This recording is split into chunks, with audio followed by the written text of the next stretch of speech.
네. 아브라함은 창세기 12장에서 하나님의 부르심을 받고 고향을 떠나 가나안 땅으로 이주했습니다. 하나님은 그에게 너로 큰 민족을 이루고 너를 축복하리라 라고 약속하셨습니다. 아브라함은 기근으로 인해 이집트로 내려갑니다. 주변 사람들에 대한 두려움으로 어떻게 합니까? 아내 사라에 대한 거짓말로 인해 어려움을 겪게 됩니다. 결국 하나님의 보호로 아브라함과 롯은 이집트에서 많은 재산, 가축과 금과 은을 가지고 가나안 땅으로 돌아오게 됩니다. 아브라함과 롯은 가나안 땅으로 돌아와 네게부 남방 광야 지역에 거쳐 베델과 아이 사이로 이동하게 됩니다. 이 지역은 가축을 키우기에 적합한 토지가 있는 지역이었습니다.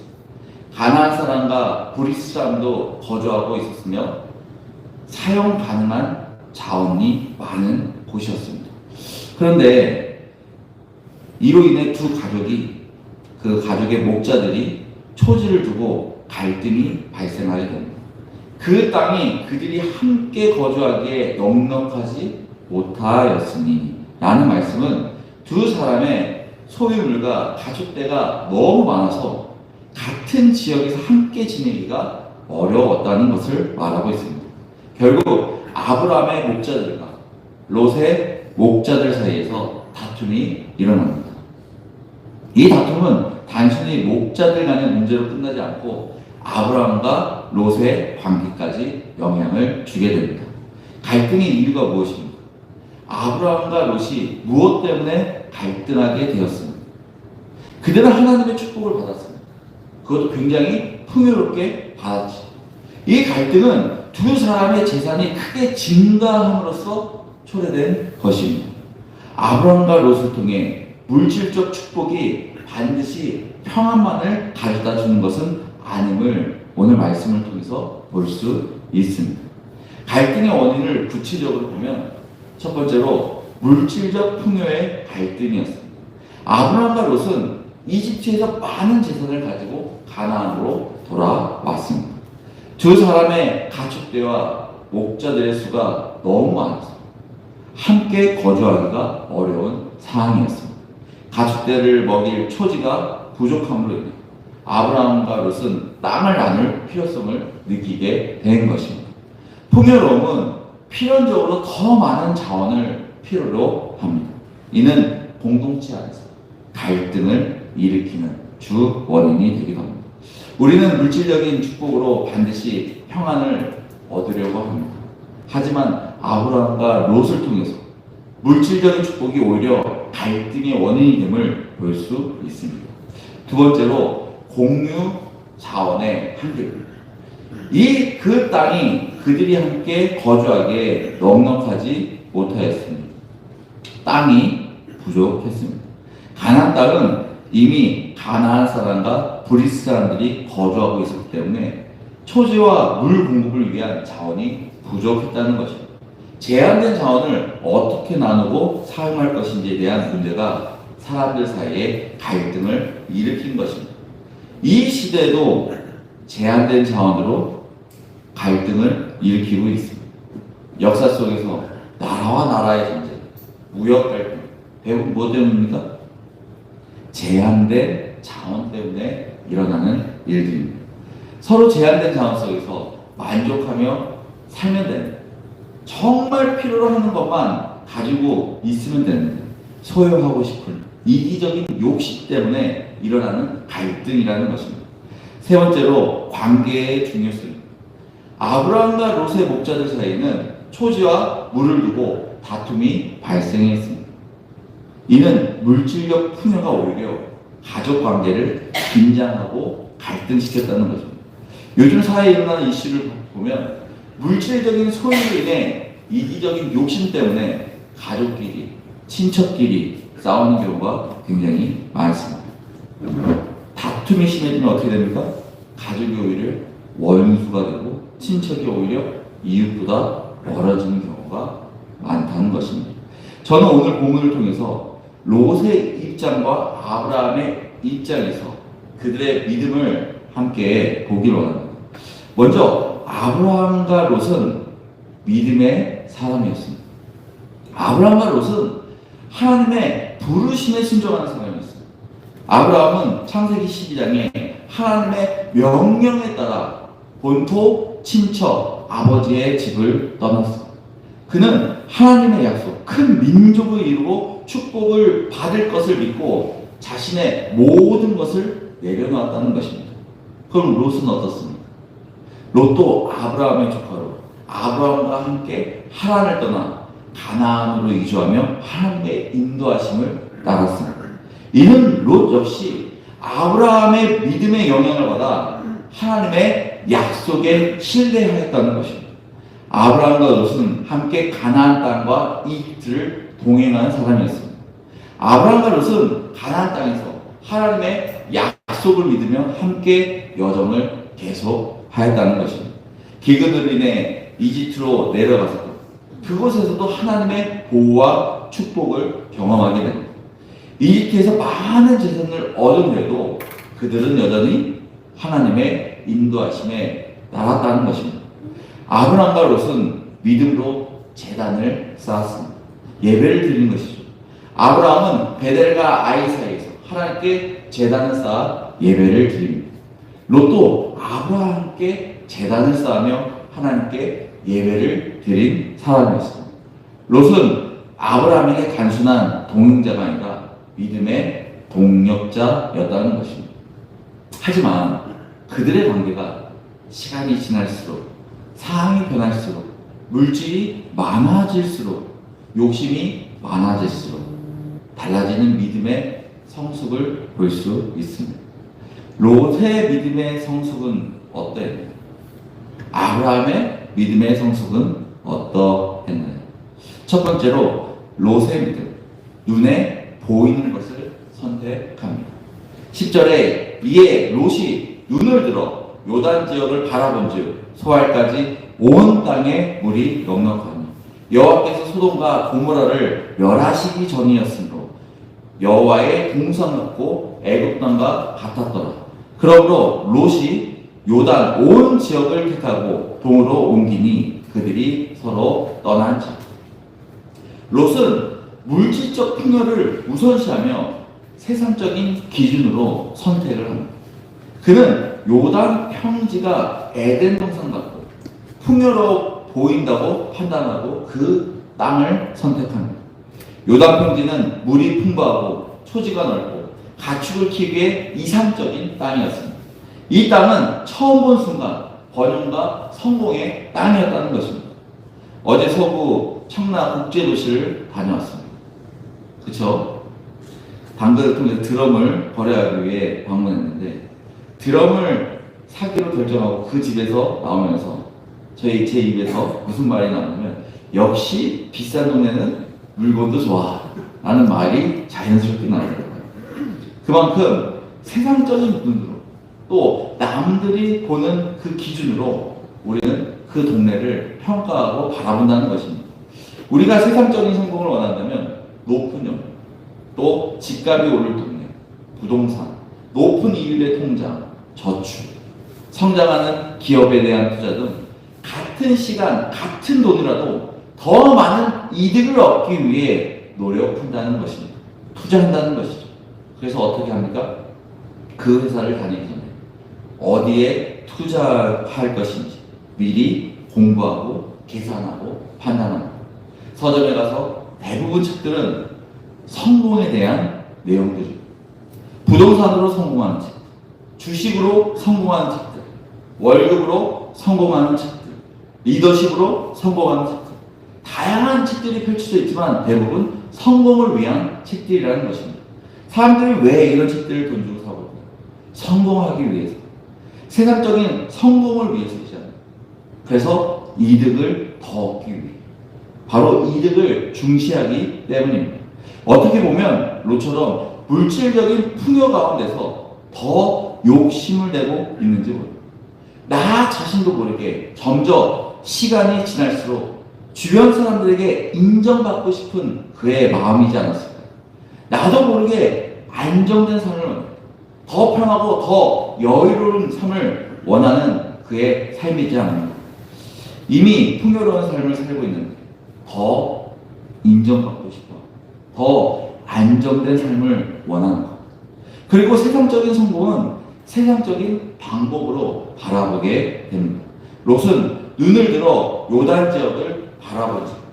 롯은 아브라함과의 대화 이후 자신의 눈으로 보기에 가장 풍요로웠던, 가장 아름답게 보였던 땅을 찾은 것입니다. 그의 선택은 눈에 보이는 외적인 조건만을 보았다는 것입니다. 소알까지 온 땅에 물이 넉넉하다.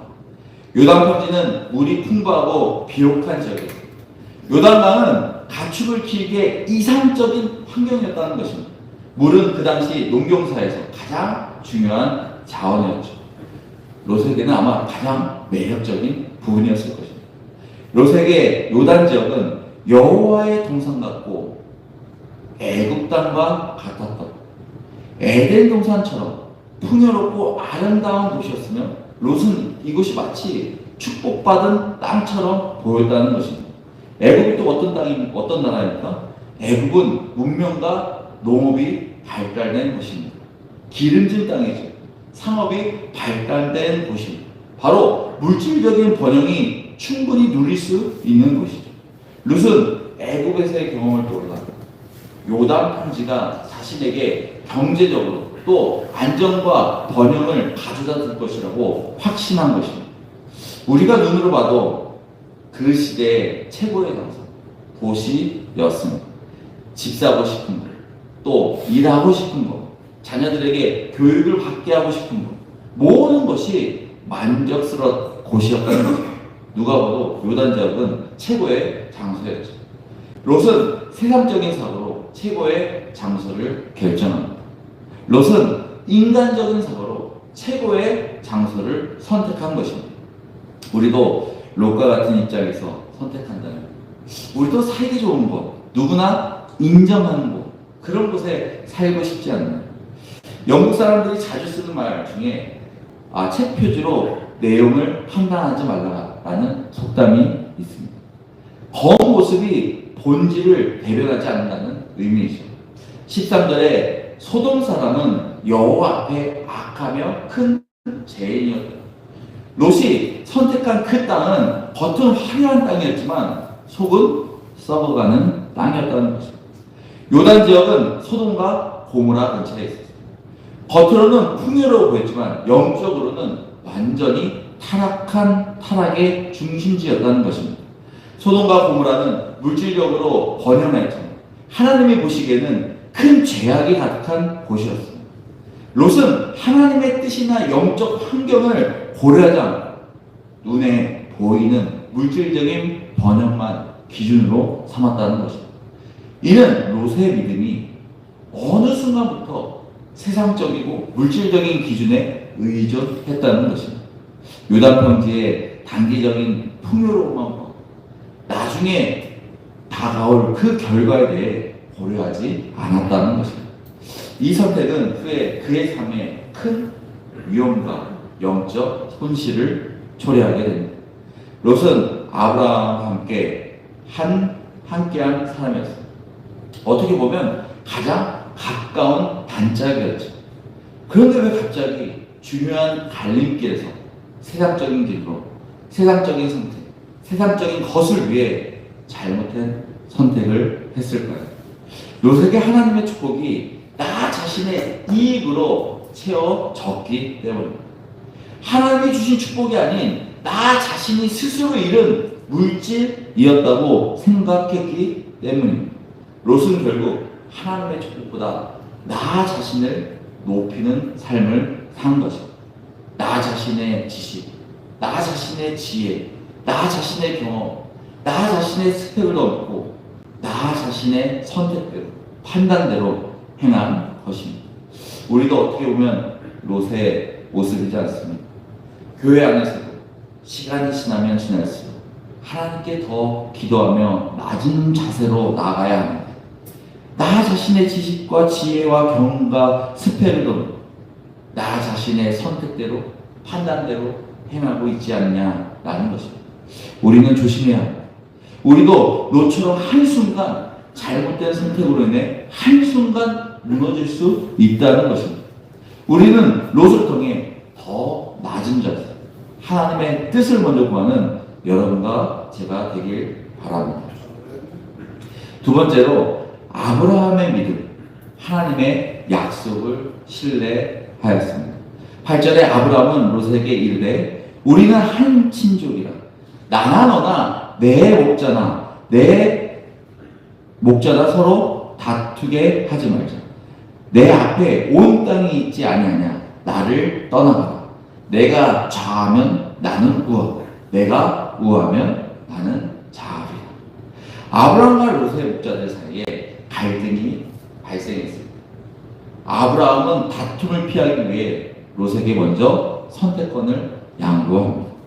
내가 좌하면 나는 우하고 내가 우하면 나는 좌하리라. 이 다툼에 대한 아브라함의 해결 방법 정말 멋있지 않습니까? 내가 좌하면 나는 우하겠고 내가 우하면 나는 좌하리라. 아브라함과 롯, 믿음의 동력자, 함께한 사역자였지만 실제적인 그 나이 차이는 아버지와 아들 그 이상의 차이였습니다. 아브라함이 하란을 떠날 때 그의 나이는 75세였습니다.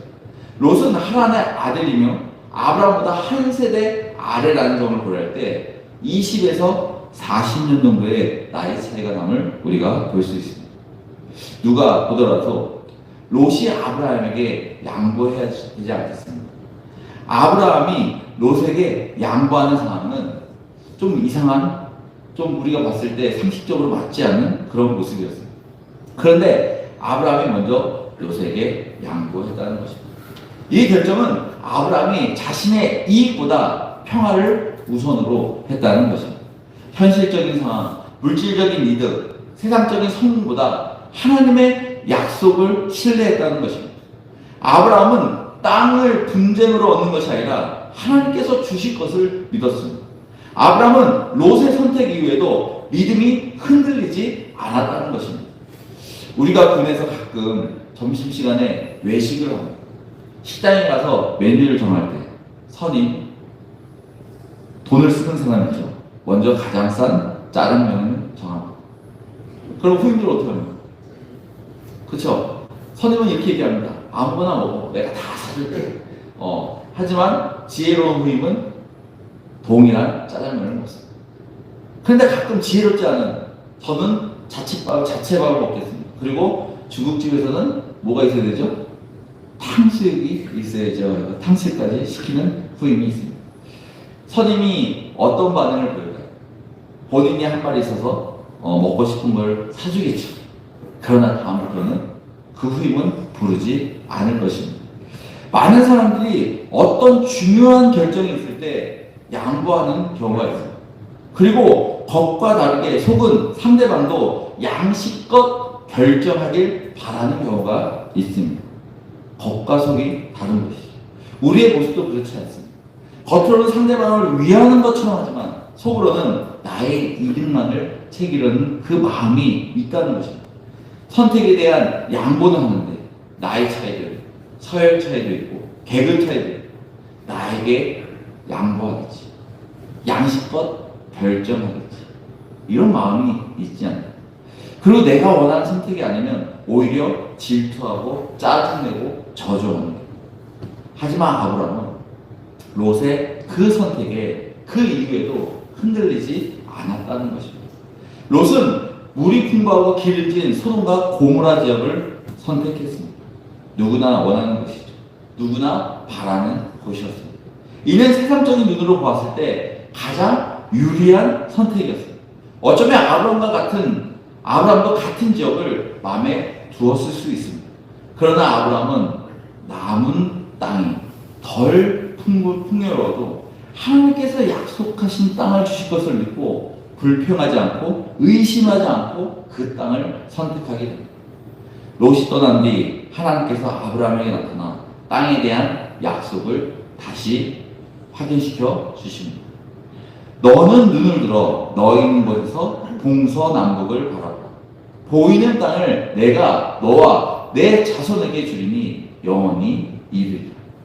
이 말을 하는 하나님의 마음은 어땠어요? 하나님은 온 천하를 가지신 분이십니다. 아마 아브라함 참 기특하네. 내가 요단 지역보다 더 좋은 땅을 줄게 라고 생각하지 않았을 거예요. 아브라함은 끝까지 하나님의 약속을 믿고 하나님의 계획과 축복을 신뢰했습니다. 아브라함에게 믿음의 방향은 항상 순종과 예배였다는 것입니다. 이에 아브라함이 장막을 옮겨 헤브론에 있는 마블의 상수리 나무 근처에 이르러 거주하며 거기서 여호와를 위하여 제단을 쌓았다. 아브라함은 장소가 중요하지 않았습니다. 아브라함은 사람들의 시선이 중요하지 않았습니다. 아브라함은 물질이 더해지는 것이 중요하지 않았습니다. 아브라함에게 중요한 것은 하나님의 계획과 축복이었습니다. 아브라함에게 중요한 것은 하나님께 순종과 참된 예배였다는 것입니다. 우리에게 중요한 건 무엇입니까? 우리에게 소중한 것은 무엇입니까? 혹시 나의 잘못된 선택으로 세상 속에서 헤매고 있지 않습니까? 롯의 시선이 아닌 아브라함의 시선, 세상의 시선이 아닌 하나님의 시선을 가지고 나가기 원합니다. 마무리하겠습니다. 아브라함과 롯은 처음에는 믿음의 사람이었습니다. 하나님의 인도하심을 함께 따랐던 동력자였습니다. 하지만 시간이 지나면서 각각의 선택과 행동을 통해 믿음의 성숙과 방향성이 달라짐을 우리가 볼 수 있습니다. 아브라함은 하나님의 약속에 대한 신뢰로 믿음의 길을 계속 걸었어요. 룻은 물질적 선택으로 인해 믿음에서 멀어져 세상의 길로 걸어가게 됩니다. 아브라함과 룻을 통해 믿음은 지속적으로 성장해야 함을 볼 수 있습니다. 믿음은 삶의 우선순위, 선택에 의해 들어짐을 볼 수 있습니다. 믿음은 우리의 상황 속에서 드러나야 함을 볼 수 있습니다. 믿음은 행동으로 증명되어집니다. 믿음은 결국 하나님이 보시기에 가장 값진 우리의 유산인 것입니다. 믿음으로 성장하는 여러분과 제가 되길 원합니다. 믿음의 선택으로 우리의 삶 속에서 하나님만을 예배하며 하나님만 경배드리는 여러분과 제가 되길 원합니다.